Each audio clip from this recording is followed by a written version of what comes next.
Hello, my friends at Pateros High School in Washington State. My name is Jeff Yalden, celebrity teen and family life coach, youth motivational speaker, and suicide prevention expert. I'm also the author of Your Life Matters. I'm a radio show host of the Jeff Yalden Show. My friends, I come here today to share with you a private message that I received. And the picture said, not sad, not depressed, damn well not happy, just in between. And the private message says, when are you going to come to Washington? I know we need you to talk at Pateros High School. Some of us might not even make it till the end of the school year. We need help and hope. I responded, and then their response was, oh my gosh, thank you so much. I know once you speak to the student body, they will have something to look up to. It's not just me that feels this way. There are others too. They're just too afraid to talk to someone. Thank you so much. I responded appropriately, and the response back was, it's not me really anymore. It's them.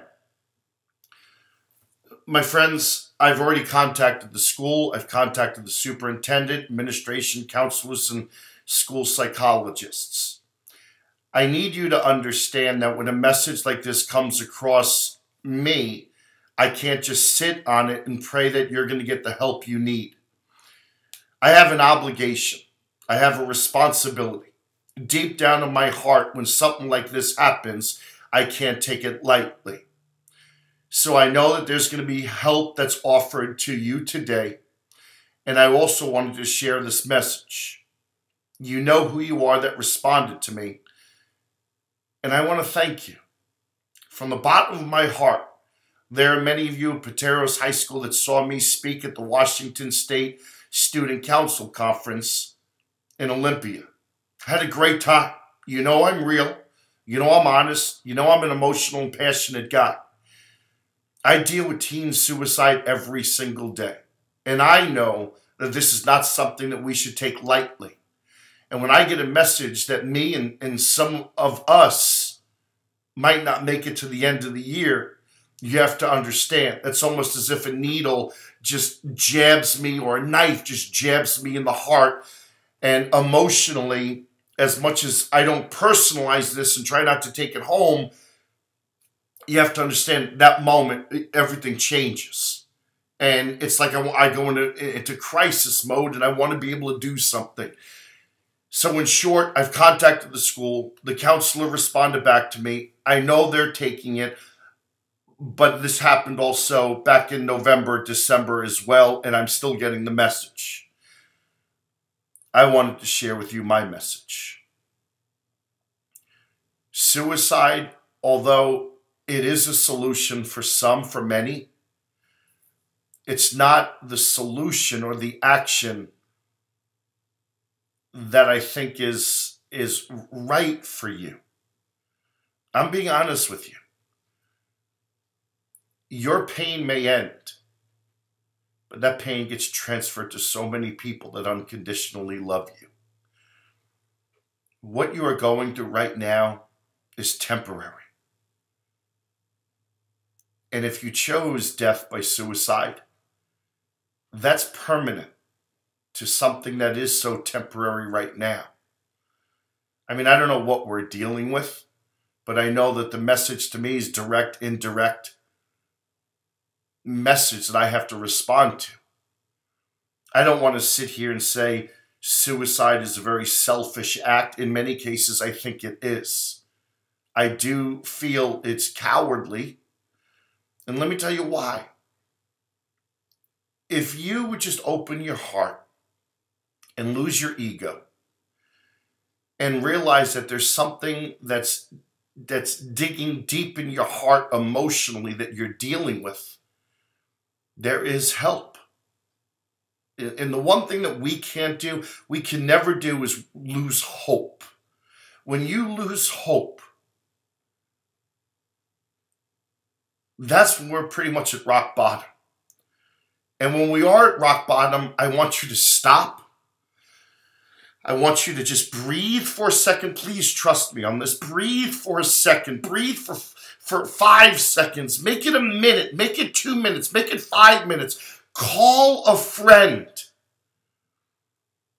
And your friend, I want to have a moral obligation to realize that you're now in a critical moment where you have a choice. You're going to talk to your friend and you're going to think maybe you can handle it, they're going to be okay. But that's the wrong thing, because many of us are not professionally capable of dealing with such a situation. So the right thing to do as a friend, as a parent, as a teacher, as a coach, is to be able to question this person that they are on the fence, and there's a possibility that there's a chance that this person might want to choose suicide. And when you feel that, if it's in your heart, take it seriously and go to someone that can help you persuade this person to go talk to a trusted adult. And trusted adults, your teachers, coaches, parents, will help do what's right. And that's to immediately get a professional, mental health professional specialist involved right away, whether it's calling 911 or calling the suicide hotline in your area, 1-800-273-SUICIDE. I want you to lose your ego and open your heart, and I challenge you to do that now. Thinking about suicide is something that many people do today. But when you start thinking about hurting yourself or self-harm, that's not healthy. And immediately that's when you need to say, I need to talk to somebody. This is not where I need to be right now. You need to start with your counselor. You need to start with a trusted teacher. And I know the response that many of you say, Jeff, they don't understand. You know what? They do understand. And you might not feel a connection, but you know what? You can't just go outside and see that it's a rainy day and choose to never go outside again because you think it's always going to be rainy. Tomorrow, there might be sun. The following day might be sunny and 75. You have to lose that ego, open your heart, and share with the counselor what is going on. It takes time to build trust. But when you start to develop that trust, and the counselor, who is a professional and certified in counseling, is going to do what they think is best. So number one, I want you to open up to somebody. Number two, if a friend knows of a friend that is hurting, do the morally responsible and best friend responsibility and go and tell somebody about what you know. You don't want to wear this emotion that if somebody does choose death by suicide and you feel that you knew but you didn't say anything, then you have to hold on to that forever. My friends, there are so many young people in the world today that are hurting. I understand. For young people, the speed of hurt is almost as fast as turning on a light bulb. I know that the expectations are so great, expectations that parents have on their children, expectation peer-to-peer, expectations for us to be the best that we can be. Stop for a second.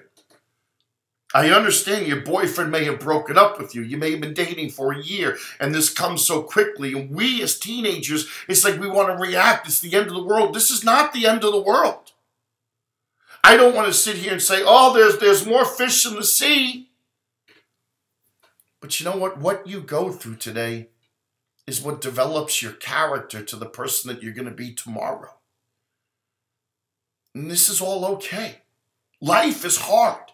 Life is not fair. Life will never be fair. But you don't ever quit and walk away. You don't ever give up. You don't ever give up. I want you to go home tonight. And I trust that you will do this. I want you to look in the mirror.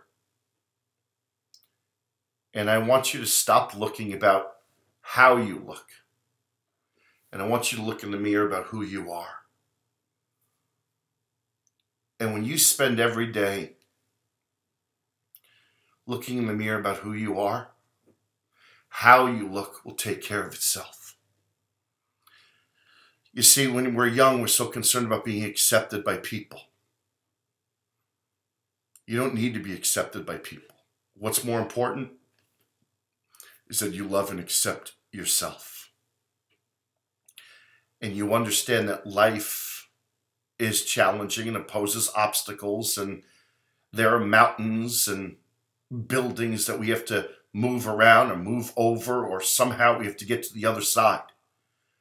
But from one point to another point, the fastest way is a straight line. That's our purpose. And there are challenges and circumstances that take us out of our purpose. But every single day we wake up and we get back in purpose every day. Our purpose doesn't have a beginning and our purpose doesn't have an end. But our purpose is why we wake up. Purpose is why we do the things that we do. My purpose right now is to be able to share a message from my heart to your heart, because I love you. I love people. And I share this with you because I remember when I was 16, 17 years old, and I was searching for meaning in life and understanding and direction, and I found myself pushing away the messengers. I was there too. I was hospitalized for suicidal thoughts at 16 and 21 years old. And I remember my grandmother, Mickey, I would talk to her and she would say, listen, just make it to lunch. And after lunch, I'd call her and she'd say, do it for me, make it to dinner. And at nighttime, she would say, just make it to breakfast in the morning. I'm so glad that I listened to my grandmother. I'm 44 years old and I work in mental health. I work with teenagers. I work with families. I work with teen suicide. I work with depression.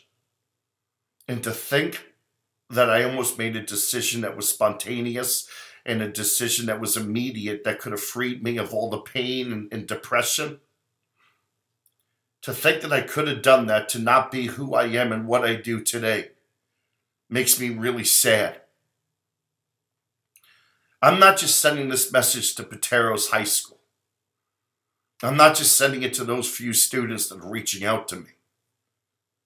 I'm sending this to our young people all over America.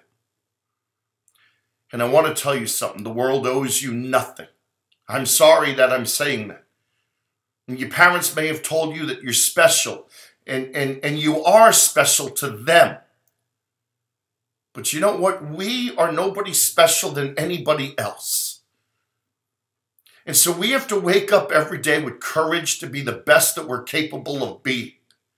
To wake up with courage every day to go after the goals and the dreams that we have, to live the best life that we're capable of living. And you're so concerned about what people might say and what people might feel or what people might do, and that people are judging you. Ignore them. This is your dream. This is your life. And you could choose right now to go out there and be you and be proud of who you are. And that starts with who you are, not how you look. And when you focus on who you are, how you look takes care of itself, and your influence of people changes because you'll start surrounding yourself with like-minded people that want the best for you and you want the best for them. Suicide is not the answer.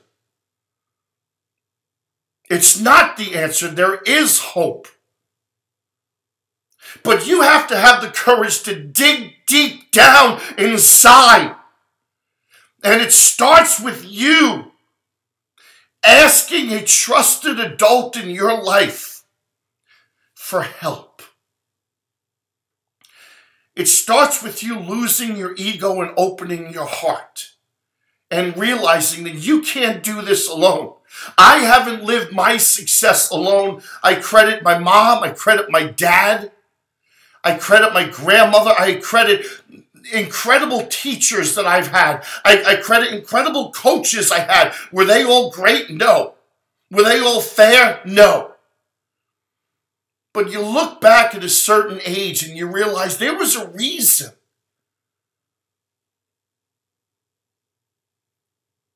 You know why I teach?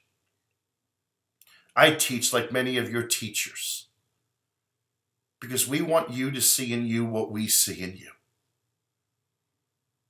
But we're not going to give you this sense of entitlement so that you think the world owes you something. We're not going to do that. Because we don't want to see you at 28 years old having graduated with a degree and you find yourself, you're not even working in that field. And you end up living in your parents' basement at 28 years old, watching late night television, sitting there in your beanbag chair, naked, eating Doritos, contemplating why things haven't worked out. And you just sit there and say, my life sucks, my life sucks, my life sucks. Your life doesn't suck. You know what sucks? Our motivation sucks. Our attitude sucks. Our choices suck. Life doesn't suck. Life is what you make it. I want you to pick yourself up. I want you to lace up those shoes. I want you to walk out of your room and I want you to be proud to introduce yourself to the world. And understand and accept that people will try and tear you down. People will make fun of you. People will talk about you. People will say things about you. And the moment you're willing to accept and ignore the negative, and the moment that you're willing to just accept that, I want you also to be willing to accept the fact that you are awesome and you're going to go out there and do great things with your life. Take the pain that you feel, take the hurt that you have, and change it. But believe in yourself. I love you, my friends. And it's going to be okay. It will be okay if you are willing to do the work. I deal with depression. I deal with anxiety. I'm diagnosed with bipolar type 2. And I'm diagnosed with PTSD. As a matter of fact, the past 24 hours has been hard for me. But I recognize what happened. I'm aware of the triggers. I've apologized, I've explained, I've called my counselor. I deal with the pain too. But every day I look in the mirror and I say, how can I be a better person? How can I do better? How can I relax? How can I be a better man? How can I be a better father? How can I be a better son? How can I be a better role model? How can I be a better dad? How can I be a better influence on people? How can I be a better speaker? How can I be a better coach? You have to look inside you and say, I need to be better. And it takes courage. I'm ranting and I'm sorry. I love you. I don't want you to choose death by suicide.